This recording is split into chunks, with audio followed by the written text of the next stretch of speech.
Hello, Gene Schwimmer here. Welcome to today's vlog. Hope everybody had a great Memorial Day. Today I want to talk about impeachment again, referring back to a video I made a couple of days ago, or sometime last week, saying that the Democrats want to impeach without impeaching. They want to hold hearings, at least in the House, because that's the only part of the Congress that the Democrats control. They want to hold hearings that have all the trappings of an impeachment trial without actually having one. As I said, impeach without impeaching, which is why, as I said in that earlier video, they want Attorney General Barr to come testify before the House Judiciary Committee the same way he testified in the Senate, with one important difference. That difference being that William Barr allow himself to be questioned by staff attorneys, one from the Republican side, one from the Democratic side, a half hour each. As I said in that earlier video, this is done only in an impeachment hearing. The dilemma that the Democrats are in the House, or you could even be more specific and say the dilemma that Nancy Pelosi is in, and so-called moderate Democrats that won in so-called Trump districts that Trump won, they're antsy about impeachment too, though a couple of the Democrats from those districts, I've heard quotes from two of them, they're kind of wavering. They want to, well, the same thing. They want to call for an impeachment without actually calling for an impeachment. They're trying to sit on the fence. They're trying to bridge a gap between the radical wing of the Democratic Party and the more moderate wing of the Democratic Party. And the problem that they have is that the crazy part of the Democratic Party, the radical part, is growing, the moderate part is shrinking. That part of the Democratic Party, they're in danger of shrinking even more. So they've got to thread this needle here. This actually presents an opportunity for Republicans, and that's what I want to get to today, because it's kind of a kabuki dance that they're doing, this dancing between impeaching and not impeaching. But when you think about it, this whole kabuki dance, as I just called it, doesn't make any sense if you follow the logic of what they're saying, or just listen to what they're saying, because they want to hold all these hearings. But why hold the hearings? They have the Mueller report. And I'm not saying, well, I am saying that the Mueller report, it's final, it's definitive, no collusion, no obstruction. But the Democrats, especially the ones on the far left, they're, well, I guess it's a stage left. It's my right, but it's your left as you're looking at the screen. I better stick in the middle here, which is what those Democrats are trying to do, some of them. They're trying to stay in the middle. But you have a large number of Democrats saying that the Mueller report reached an opposite conclusion to what other people are saying, to what Donald Trump is saying, to what most people are saying, and what even liberal lawyers such as Alan Dershowitz and Jonathan Turley are saying. They're both very liberal Democrats, but they're also lawyers, and they're fair, which is much appreciated by a conservative such as me. Those are my two go-to liberal lawyers. When I want a straight opinion, I go to one of those two. And I'm always impressed by their analyses, even when I don't agree with them. But usually I do, because just as I said, they do call it as they see it. But lawyers like Dershowitz and Turley, they're in the minority.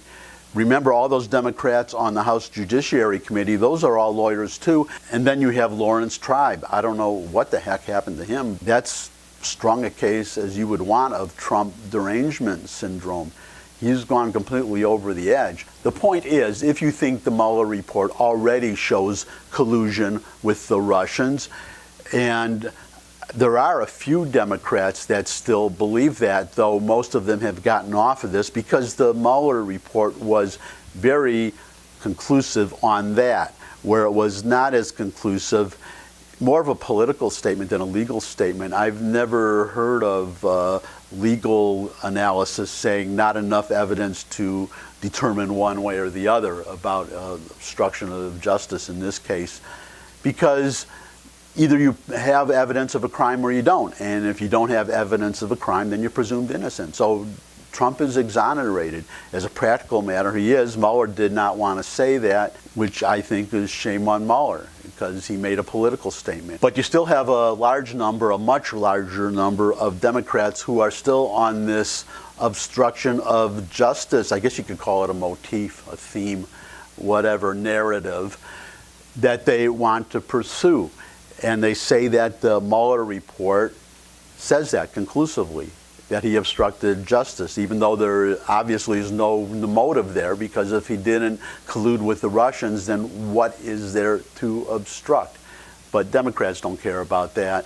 The point is that if they do believe that the Mueller report shows that Donald Trump obstructed justice, that's an unimpeachable offense.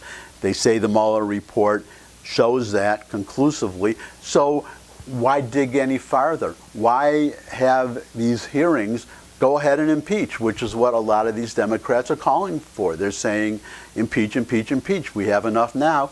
We want to impeach. It's just cooler heads like Nancy Pelosi saying, don't do that. It would be political suicide to do that with the whole country against it, which is what I think the House is really trying to do, or at least Nadler on the Judiciary Committee. They're on a fishing expedition. They're trying to find something, anything that would sway the public to get them behind impeachment so that the House could move forward with impeachment without any political risk. What Republicans should do, and this is what I'm getting to. Actually, some Republicans are already doing it. I think it's 49 House Republicans are trying to get enough signatures for a discharge petition.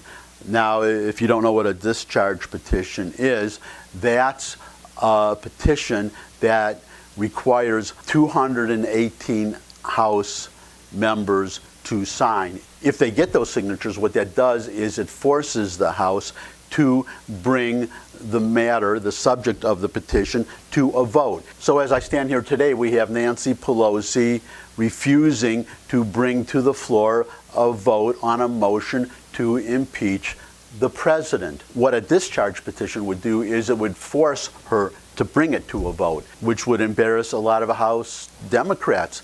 Bring impeachment to a vote, and let's see how many Democrats vote for it. So you have 49 Republican senators. Now they have to get enough Democratic senators to come up to that magic 218 number, which they should be able to do if impeachment is so necessary and so obvious. But I think, in fact, I'm pretty sure that they won't get those votes because the Democrats realize the political danger that they would be in if that was brought to a vote, because it would, number one, I don't think it would pass, and number two, when it didn't pass, it would embarrass the Democrats, but it would also anger the radical left of their base, who may not, out of their anger, may not turn out to vote in the 2020 election, and therefore keep Trump in office for another term, but also cost the Democrats the House. So they absolutely do not want this vote to come forward. So here is my advice for the Republicans, for the House Republicans. Listen to this. This is very important. This is what you should do. You have so far 49 Republican congressmen supporting this discharge petition. Each additional GOP House member you get to support that petition, to sign that petition, that's one fewer Democrat that you have to get.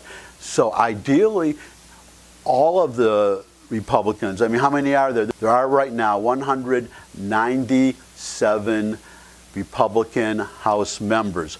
So if all of the Republican House members were to sign a discharge petition, all that would be needed would be 22 Democrats to join. Now, if impeachment is such a imperative for the Democrats, and if they really mean what they're saying, getting 22 Democrats should not be a problem. So that's my advice. Go for it, Republicans.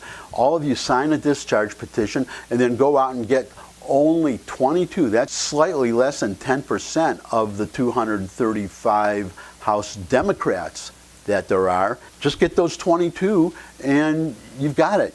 The discharge petition goes through, impeachment comes to a vote, and then the whole nation can watch how the House votes. And if that motion fails, and if it fails because the majority, probably the vast majority of Democrats voted against it, then what is their justification for further hearings? Never mind the embarrassment to the Democrats in the House and the anger it would create among the base. That's just icing on the cake. That's icing on two cakes. And then, hopefully, unless the Democrats are completely crazy, that would be the end of it. And we can go on to doing the nation's business, as Trump said he wants to do. He said he's just waiting for the Democrats to finish. So let's help them finish. And if they do vote for impeachment, then better now than later. And we'll see how that goes. Because the Senate is not going to remove Donald Trump from office. You're not going to get the 2/3 vote in the Senate that you need to remove Donald Trump from office. And that way, too, the process ends and we can go on and do the nation's business. That's it for today. Thanks for stopping by. Thumbs up if you like the video. Share it with anybody you think could benefit from the video. If you don't want to miss a video, which would be a tragedy, just trust me on this, would be a tragedy, you could subscribe.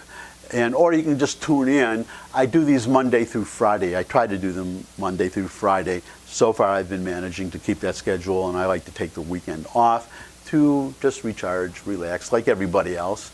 If you have any comments, put them in the comments section below the video. If you have ideas for topics you'd like me to cover, then put that in there too.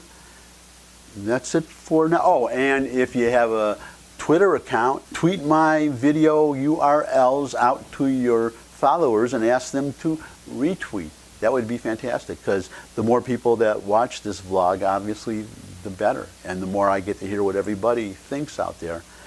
And that's it. See you all soon. Bye.